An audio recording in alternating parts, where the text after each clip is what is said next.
Right, let's have a little chat over coffee about last night, shall we? How are you feeling right now?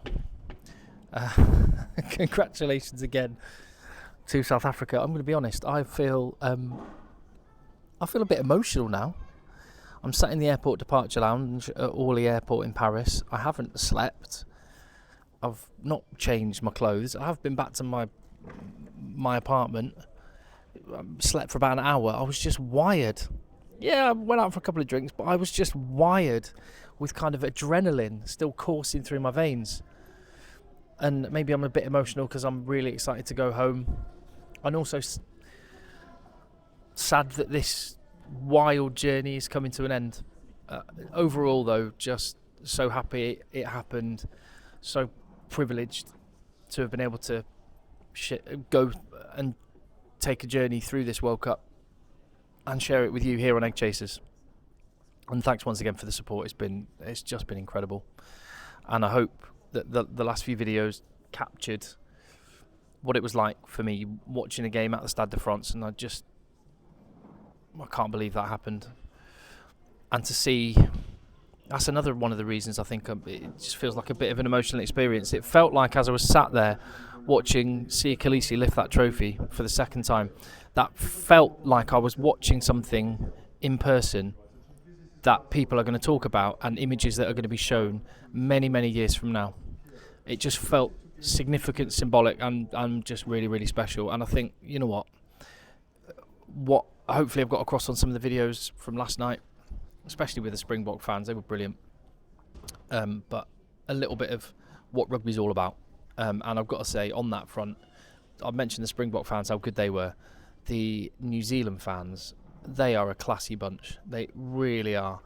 And the players and the coaches, just there were videos on the channel yesterday, and I've been saying about how I've been learning about this rivalry over the last couple of months, having spoken to loads of New Zealanders, loads of South Africans through my travels around France. And that deep respect and admiration for each other just comes through in spades. Like these are people, New Zealanders, the players, coaches, fans, and same goes for South Africans. They love the game, and they respect each other massively, and that just comes through. That New Zealand's response to what must have been a heartbreaking defeat has been so classy.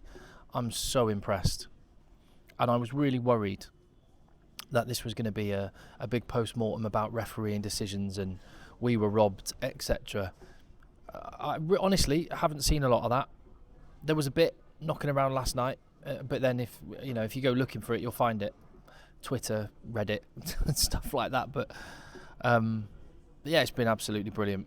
And there's been some people sort of complaining about the nature of that spectacle for a final. I honestly don't care if a Rugby World Cup final is low scoring, high scoring, expansive rugby or tight rugby. All I think you can ask for, bearing in mind the stakes are so high, is that it's all on the line with time running out. And we got that. And we didn't just get that in the final. We got that in 7 out of the 8 games that have happened since the pool stage. I mean, some of the pool stage games were incredible due to the lopsided draw. I think there's an argument to say, as hard as it may be for Scotland fans, for Ireland fans, French fans to swallow, the lopsided nature of the draw may have given us, in kind of just tension terms, the greatest Rugby World Cup we've ever seen. All of the quarterfinals, one of the semi-finals, and both of the games this weekend have gone right down to the wire. What more can you ask for? A Rugby World Cup final that was on the line right up until the last moment of the game. Incredible. And just the sheer guts that was shown by both sets of players was fantastic. To the victors, the spoils, South Africa 12-11, and they have written another chapter in that rivalry and in the sport's history. And I think one of the things I've decided I'm going to do when I do get home, and I might do this sat in my bed. I've shared everything with you. I've taken you around France in a camper van, which had my bed in it. Why not sit in bed and make another video? I've missed my bed. I might sit in my bed and put the telly on, because I haven't watched rugby for the last 2 months with commentary. I haven't seen any rugby with commentary. I've seen tons of it. Well, French commentary, yes. The odd game where I've been on a VPN and watching the coverage back home, but generally speaking, I've been watching in stadiums. I've been to, I think, 22 games, 21 games, including the World Cup final last night, and it's a totally different experience. So I want to watch the final again and try and see it through the lens that maybe you were watching it, because you kind of just have to go off what you see initially and your gut feeling a lot of the time, and you're not swayed by what pundits are saying or the halftime analysis where they show you 10 replays of moments in slow motion and all the rest of it. So I might do that. I might go through the final again in a bit with a bit more of a fine tooth comb. But what I think I loved about doing it this way, obviously travelling around France, spending time with fans, being in the stadiums, feeling that atmosphere has been amazing, and that's why I wanted to get some of it across to you. I hope I've managed that. But what I've really enjoyed is that it just comes down to stories and feelings as much as it does about digging into detail. And when I think of the stories that come out of that World Cup final, for South Africa, Jesse Creel, like his little... I was talking yesterday about the potential redemption arc of Sam Cane. I'll get onto him in a minute. But that little... The journey that Jesse Creel has been on is phenomenal. Trevor Nyakane as well, with his injury early in the World Cup last time. He got to play in a World Cup final this time, and he got to bust his moves, having put in a shift. Andre Pollard goes from not involved in the squad to kicking all the points in a game that came down to the boot. Let's be perfectly honest. Had Andre Pollard been playing for New Zealand win that game. I mean, what an amazing story. Dion Ferree, talked about this yesterday. I just love this story. It's like you know how like movies, it's always like a baseball film, or it's an American football quarterback. He's retired and he's coming out of retirement for just one last dance, and that was Dion Ferree, but this happened in real life, and I can't imagine how he feels this morning. Do you know one thing I noticed as well in terms of stories? Rassie Erasmus. I watched him after the game.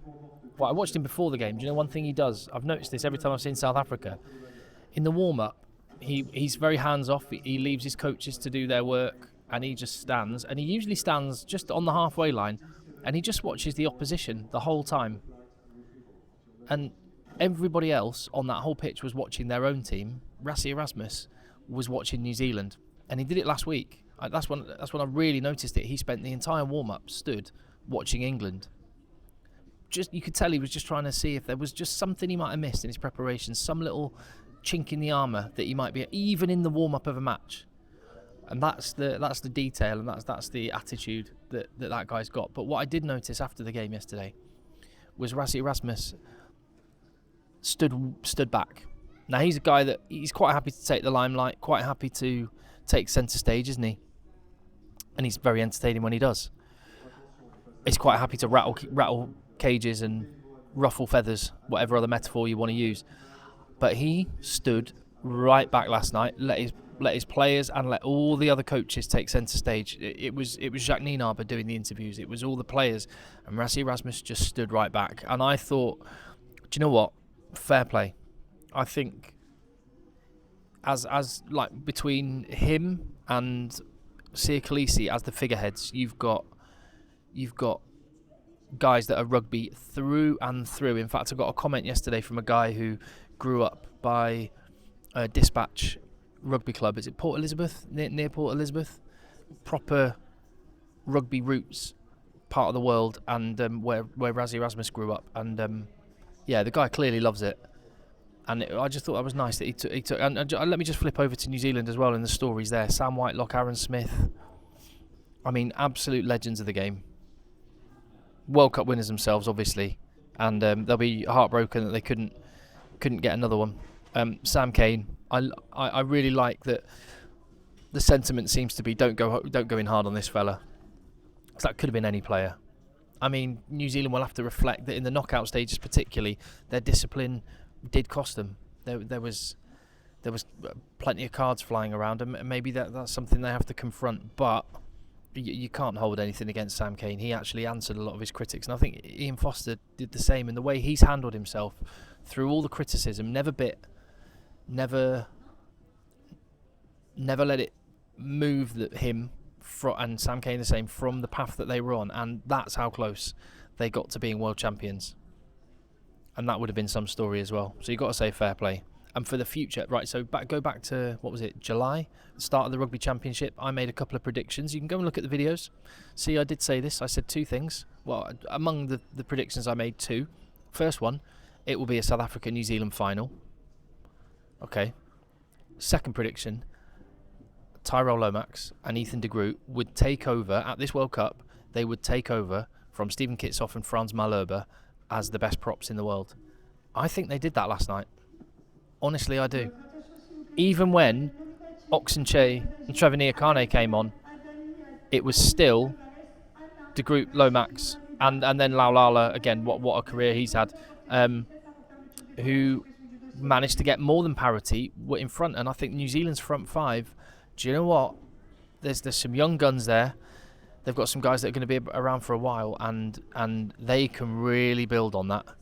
They are, yes, they've got the ballers out wide. They can do the hard yards. I was very, very impressed once again by them. And if there are green shoots and if there are positive stories to take for New Zealand, it's that front five. They are going to be gnarly and hard and horrible in a brilliant way for New Zealand in 4 years' time. On to the referee. Do you know what? My thought watching the game live was that Wayne Barnes did a good job in the most difficult of circumstances. One thing I said yesterday is every single ruck, every single moment in a match, there are 19, 20 different things. One thing I didn't get, because again, I wasn't watching on commentary, I didn't get, and people have told me again, I was chatting to the fans last night, going out and having a couple of beers and chatting to people, what they said again and again was the TMO's involvement was far too significant. He was in the ref's ear constantly, and Wayne Barnes actually, for his part, did a very good job. Got the big calls correct. Some are always down to interpretation, and I just want to clear one thing up, because I was going off what I was told regarding an incident with the RD Sarvia's penalty, a penalty given away for which Andre Pollard scored 3 points. And a lot of people have said that Wayne Barnes apologised that he got it wrong. What appears to be a confusion there is, no, he didn't, as I understand it, tell me if I'm wrong in the comments, he didn't apologise for being wrong. He said, I'm sorry, Ardy. I'm paraphrasing, but he appears to have said, I'm sorry, Ardy, I don't see it that way. Not, I'm sorry, I got it wrong. So I think this is just probably a lesson never to sort of jump to conclusions, and to, you have to sort of acknowledge your biases and how that can skew what you hear and see sometimes. And we're all guilty of that, absolutely all guilty of that. But I'm just going to defend Wayne Barnes. What a night for him. He's been the best. I mean, some people don't like him, whatever. I'm just going to call it how I see it. I think he is not just the best referee in the world right now. He has been the best referee in the world for years. And obviously, because England did quite well 4 years ago, he was denied the opportunity to play in a World Cup final. He's nearing the end of his career, and he's been the best referee in the world, and he deserved that World Cup final, and he did really well, and he got the big calls correct. The story of why this game was lost, as I sort of touched on the videos yesterday, but with a bit more time to reflect and slightly calmer, and that game was lost on missed kicks for New Zealand. Just like when South Africa lost to Ireland earlier in the tournament, they missed kicks, and that cost them. They turned down kicks, crucially, and they will rue that. You can't do that in a World Cup final. You can't do that in a World Cup final, especially with those conditions. I love that New Zealand backed themselves, but they're counting the cost of that today, aren't they? They never once attempted a drop goal. They had good possession in good attacking thirds. No one ever dropped back in the pocket, even to use it as an option. And I know South Africa attempting it and didn't manage it, and England seemed to be the masters of it, but do you know what? It's won World Cup finals before, and it's something they should have considered. Also, Aaron Smith was having a blinder, and New Zealand took him off. I wonder if Ian Foster regrets that today. Mwanga went off. So, again, it just points to the fact that all the ingredients that New Zealand needed to win that Rugby World Cup final were in their hands, and they just didn't flex it. And on the flip side, the defensive effort from South Africa was inspirational. 28 tackles, Peter Steph Toy. some of the bone-crunching hits that Eben Etzebeth put in. Mostert with 16 tackles. I think Faree had 20 tackles. Age 38. In a position that's not the one he's played for the bulk of his career. Just unbelievable defensive effort. And that try-saving tackle from Arendt, they wanted it more. They just wanted it that little bit more. That's not to say New Zealand didn't want it. They were hungry and desperate. But there's something about this South Africa side that they can go to the well, and they've had to go to the well week on week on week. And to come out against France, against England, and against New Zealand by a single point speaks volumes about the character of the individuals in that squad, and that they've been a joy to watch. And I think I'll do this in a future video, but let me just float it out there. Tell me what you think. I think this is the greatest team in rugby history, and I don't think I'm getting carried away with the fact I was there last night and I'm whipped up in all the euphoria of it all. I think this is the greatest team in rugby history because they've had to do it the hard way, and they've been at World Cups when there have been many other very, very good teams in a way that maybe there wasn't in 2015. So that's a conversation for another day. I just thought I'd plant the seed, and you can tell me if you think I'm way off the mark. Those 14 All Blacks were heroic. The South Africa team are inspirational, and I absolutely love being there. And well, here's to 4 years' time. I'm gonna be going home, where I will be making more rugby content. And in fact, in a couple of weeks' time, I've already organised with some friends that were over here. This is what happens when you go out for a couple of beers. After games, you start making plans, which I have done now, to go to a game in La Rochelle in 2 weeks. That's one life hack I will give you. Get a very understanding wife. Makes life a whole lot easier, let me tell you. So anyway, rugby trips are being planned. There's URC, there's Premiership, there's Heineken Cup, there's Super Rugby, there's Rugby Championship, Six Nations. Did I say that already? I'm going to be across it all. I absolutely love it. I'm not going to let Eddie Jones take any of the limelight away from what was the World Cup final last night. Good try, Eddie, to try and make today about you. That's for another day as well. I'll see you on the next video.